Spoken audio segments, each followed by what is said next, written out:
Knowledge mapping atau memetakan pengetahuan. Sebuah knowledge map adalah representasi dari intellectual capital perusahaan. Kita bisa tahu ada di mana critical knowledge, bagaimana knowledge tersebut mengalir, dan tantangan serta kesenjangannya. Knowledge mapping akan membantu perusahaan atau organisasi untuk melihat the most dangerous knowledge risk dan the most fruitful knowledge opportunities. Atau dengan kata lain, kita bisa melihat area-area mana yang paling berisiko atau area mana yang bahkan bisa menjadi peluang. Tahapannya adalah kita membuat sebuah diagram alur bisnis atau bisnis proses yang digunakan untuk melihat area pengetahuan mana yang harusnya kita mapping. Kita bisa tanya orang yang in charge, apa saja pengetahuan yang dibutuhkan untuk menuntaskan pekerjaan di areanya. Lalu kita draft knowledge map. Kita membuat list atau daftar siapa expertnya, proses ownernya, atau tim yang memiliki informasi mengenai knowledge area tersebut. Berikutnya adalah evaluasi risiko dan identifikasi peluang. Kita review map tersebut. Apa critical knowledge yang paling critical?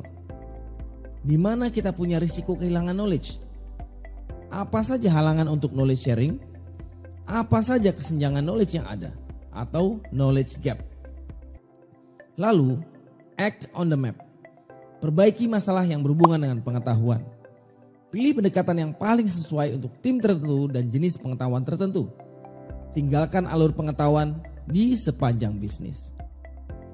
Lalu kita membuat daftar critical knowledge yang harus diperhatikan.